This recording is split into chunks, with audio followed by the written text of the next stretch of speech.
17 তারিখ যেদিন ঢাকা বিশ্ববিদ্যালয়ের হলগুলো বন্ধ করা হয় এবং আমাদের গায়েবানা জানাজার উপরে নির্বিচারে গুলি ছোড়া হয়, গ্রেনেড মারা হয়, ককটেল মারা হয়, টিয়ার গ্যাস মারা হয় এবং আমাদেরকে সন্ধ্যা 6টার মধ্যে পূর্বের কোনো নোটিশ ছাড়া যখন হঠাৎ করে চলে যেতে বলা হয় এবং আমরা বাধ্য হয়ে যখন ক্যাম্পাস থেকে বের হয়ে যাচ্ছিলাম তখন আমাদের শুধু একটা জিনিস মনে হচ্ছিল, এই যে কোটা সংস্কার আন্দোলনের জন্য আমাদের এত ত্যাগ, এটা মনে হয় আজকে এখান থেকে শেষ হয়ে যাচ্ছে। সেদিন সারা রাত সত্যি বলতে আমরা বিভিন্ন জায়গায় আত্মগোপনে ছিলাম, যেহেতু ক্যাম্পাসে অনেক বড় একটি ঝামেলা হয়েছে। আমরা এই ভয় ছিলাম যে কখন আমাদেরকে গুম করা হয়। সেই জায়গা থেকে তারপরের দিন ঢাকা শহর থেকে শুরু করে পুরো বাংলাদেশে আমাদের প্রাইভেট বিশ্ববিদ্যালয়ের ভাই বোনেরা যেভাবে ফাইট ব্যাক করেছে, যেভাবে তাদের যে ভাই বোনেরা আহত নিহত হয়েছে সেটিকে সামনে রেখে, মেরুদণ্ডকে সোজা রেখে, বিবেকবোধকে জাগ্রত রেখে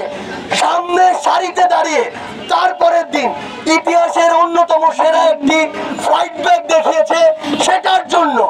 আমরা পুরো বাংলাদেশ সারা জীবন তাদের প্রতি কৃতজ্ঞ থাকবে। আমি স্পেসিফিক কোন বিশ্ববিদ্যালয়ের নাম মেনশন করে বলছি না, যে যার জায়গা থেকে পেরেছে, যতটুকু পেরেছে আমরা বিশ্বাস করে এবং আমরা দেখেছি তারা তাদের সর্বোচ্চটুকু দিয়ে চেষ্টা করেছে এবং এরপরে তাদের সাথে আমাদের পুরো ঢাকা শহর থেকে শুরু করে পুরো বাংলাদেশে বিভিন্ন স্কুল কলেজ পর্যায়ের যে ছোট ভাই বোনেরা রয়েছে তারা যেভাবে সাপোর্ট দিয়ে গিয়েছে বলেই ওই ফ্যাসিস্ট স্বৈরাচার সরকার আমাদেরকে ভয় পেয়েছে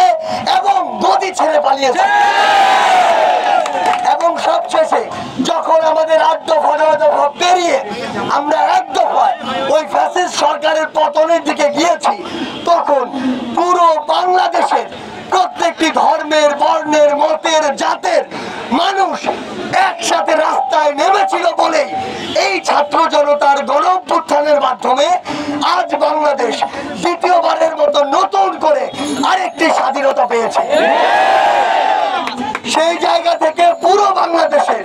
ছাত্র নাগরিকের প্রতি আমাদের এই কৃতজ্ঞতা, বরং আমরা কৃতজ্ঞতা জানাতে চাই না এই কারণে, কারণ এটি আসলে আমাদের সবার অর্জন। আমরা একটি কথা স্পষ্ট করে বলতে চাই, বিভিন্ন মহলে আমরা দেখি সামাজিক যোগাযোগ মাধ্যমে কিছু অপচেষ্টাকারী কিংবা বিভিন্ন মাধ্যমে একটি কথা বলার চেষ্টা করছে যে আমরা তো কোটা সংস্কার করেছি,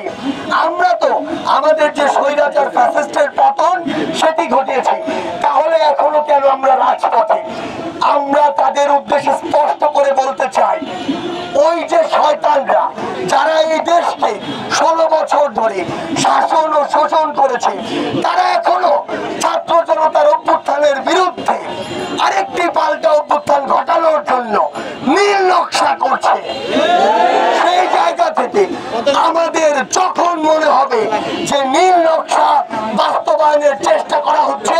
পুরো দেশের ছাত্র জনতা, তখনই